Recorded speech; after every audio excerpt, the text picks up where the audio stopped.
lhe confiou nesta noite, Pai. Senhor, continue abençoando o teu servo, derramando a tua unção, a tua graça, abrindo a porta da palavra sobre os seus lábios, meu Pai, para que ele venha, Senhor, transmitir, meu Pai, aquilo que tu queres falar com a tua noiva nesta noite, Pai. Usa o teu filho com poder e graça, a autoridade do teu Espírito, Senhor. É o que eu te peço nesta noite, em nome de Jesus. Amém. Glória a Deus. Cumprimento os irmãos com a paz do Senhor Jesus. Amém? Amém. Abra comigo a sua Bíblia. Sou evangelista Ezequiel, da Igreja Batista Pentecostal Vale das Bênçãos. Livro de Neemias, capítulo de número 6, no seu versículo de número 2. Neemias, capítulo 6, versículo de número 2. Neemias, capítulo 6, versículo de número 2. Todos acharam, irmãos? Deixa aguardo, irmão, achar, não tem problema não. Graças a Deus, estou com a minha esposa. Deus não dá nada que não possamos suportar, né, irmãos? Se Deus deu para você viver, viva, mas confiando que Jesus garante a tua estadia. Diz assim o verso 2 de Neemias, capítulo 6. Sambalate e Gesem enviaram a dizer: vem e congregamo-nos juntamente nas aldeias do vale de Ono. Porém, intentavam fazer mal. Os 3 diz assim: e enviei-lhes mensageiro a dizer: estou fazendo uma grande obra, de modo que não poderei descer. Por que cessaria esta obra enquanto eu a deixasse e fosse a ter convosco? Pode se sentar em nome de Jesus.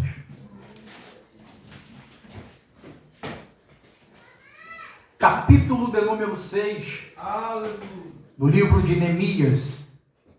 Todos nós conhecemos essa passagem. Glória a Deus. Nós sabemos que aqui é o pós-exílio babilônico. Diz a Bíblia que no capítulo 39 do profeta Isaías, diz a Bíblia que Ezequias estava se recuperando de uma enfermidade, quando de repente ele recebe uma visita. No capítulo 39 do profeta Isaías, a Bíblia diz que um homem chamado Merodach-Baladã, que era rei da Babilônia, vai até Ezequias, traz a Ezequias presentes, e o texto vai dizer que quando Ezequias vê o rei entrando com a sua comitiva, a Bíblia diz, varão, que ele se alegra, porque ele estava doente, estava se recuperando, e ele se alegrou com os presentes que trouxeram para ele.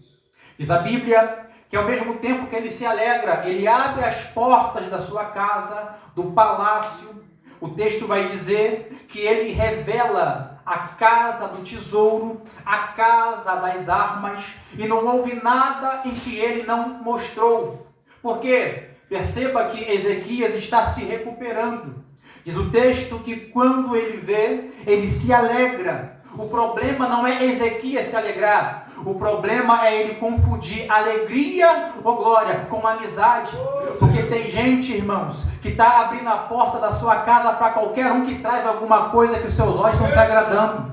É noite de dizer para você: a tua casa é um lugar separado. Aleluia. E só pode entrar na sua casa quem é separado por Deus. A Bíblia diz que isso trouxe uma grande confusão na casa de Ezequias.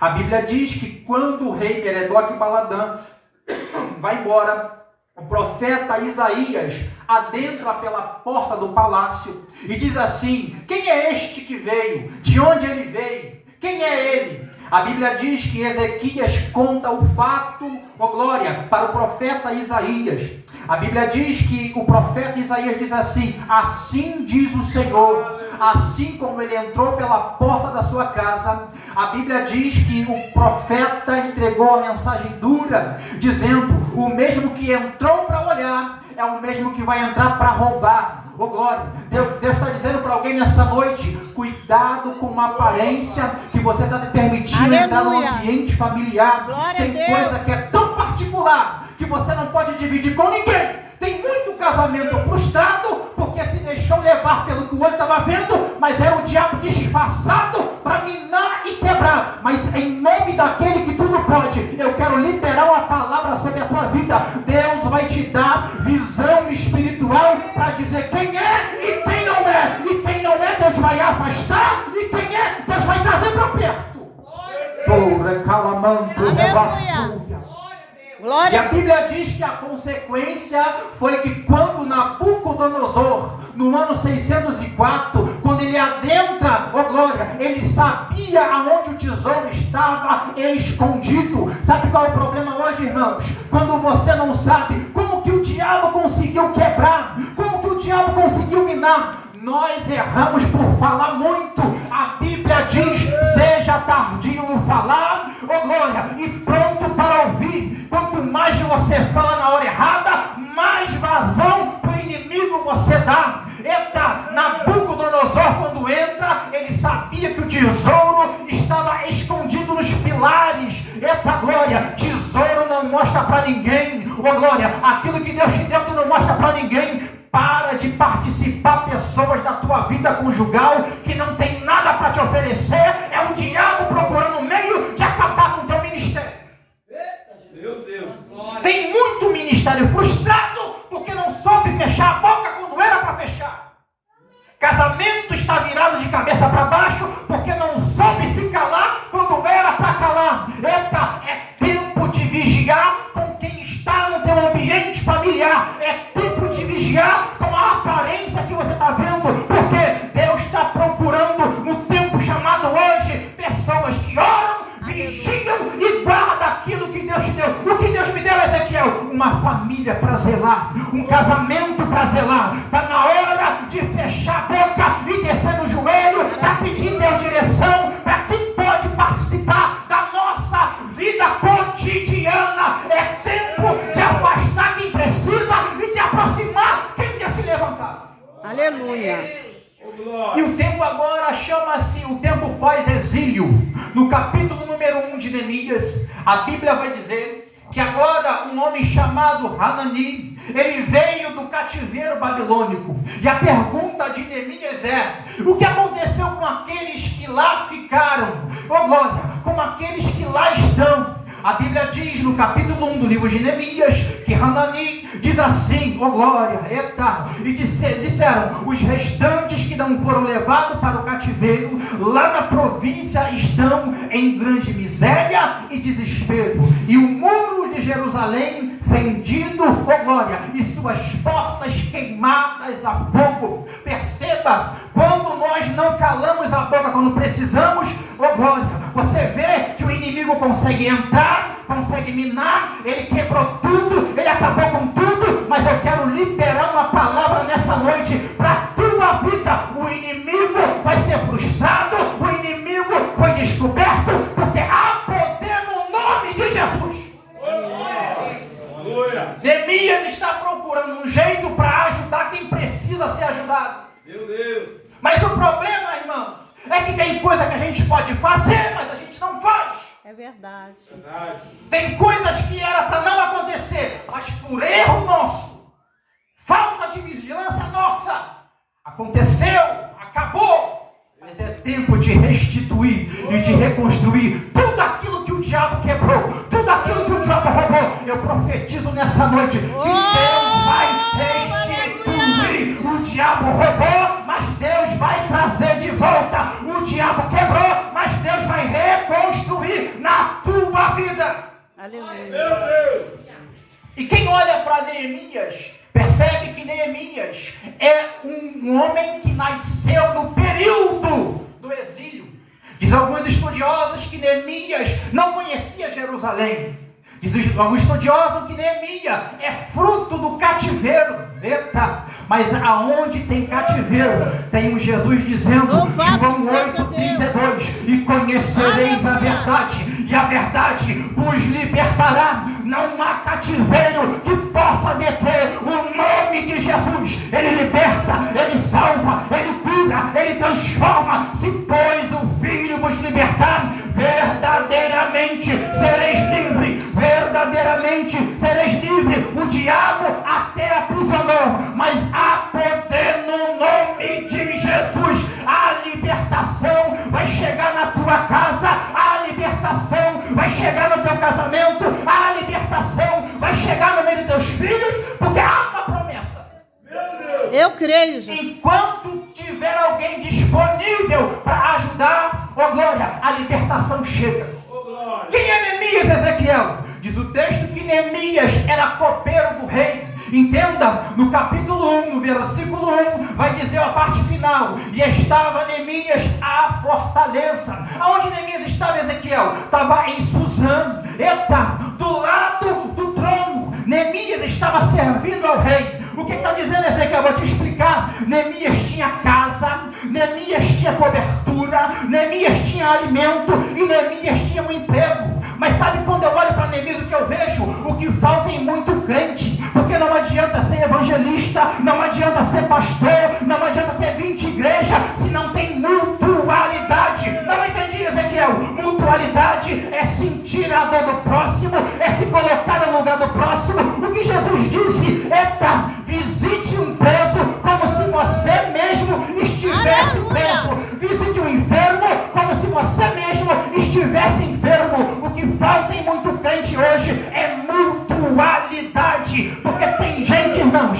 que só olha para o teu próprio umbigo, esquece o que acontece à sua volta, esquecendo que a palavra é: ide por todo mundo e pregai o evangelho a toda criatura. Lugar de comodismo não é para crente. Eita, lugar de comodismo não é para servo de Deus. Neemias era copeiro do rei. Neemias tinha tudo o que precisava. Mas quando as palavras de Hanani chegam ao teu ouvido, o texto está dizendo que ele não consegue dormir, ele não consegue comer, ele não consegue andar direito. Tudo que ele pensa, tudo que ele faz, lembra das palavras do teu irmão. Eita, porque, irmãos, enquanto a minha cara está coberta, tem casa precisando de um telhado de cobertura.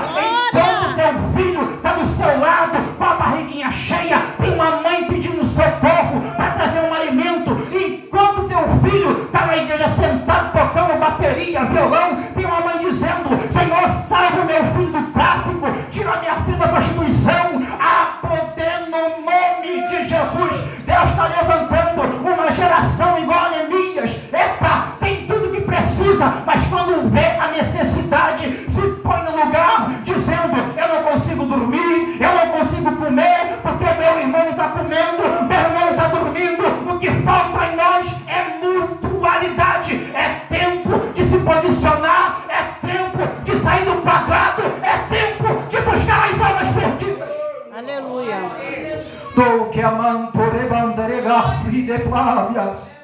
O texto vai dizer que quando ele ouve essa mensagem, o coração de Neemias fica desesperado. Ele começa a pensar: eita glória! E o texto diz que Neemias desce no jejum, desce no propósito, porque tem coisas que Deus quer fazer, mas é necessário você entender o que Deus quer fazer, porque tem muita gente querendo fazer muita coisa sem direção, e sem direção você não faz nada. Não entendi, pregador? Ah, meu pai, se você, oh glória, foi chamado para a obra, primeiro peça a Deus a direção como fazer a obra, porque não adianta ser chamado se não tem direcionamento, porque se não adianta você ser chamado sem saber o que vai fazer. Mas eu quero liberar uma palavra nessa noite. Deus não apenas te chamou, Ele vai te direcionar, Ele vai te guiar, Ele vai te ajudar, e você vai chegar aonde você precisa.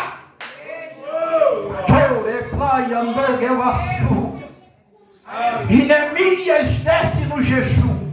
Capítulo 1, versículo 4. E sucedeu que, ouvindo eu essas palavras, assentei-me e chorei por alguns dias. Tem gente, irmãos, que está com coração de pedra. Eita, vê o irmão sofrendo, vê a família padecendo, parece uma pedra, parece, oh glória, nem crente parece. Está na hora não de rasgar as vestes, mas está na hora de rasgar o coração diante de Deus. Eita, está na hora de tirar o coração de pedra, como está em Ezequiel, e pedir um coração de carne sensível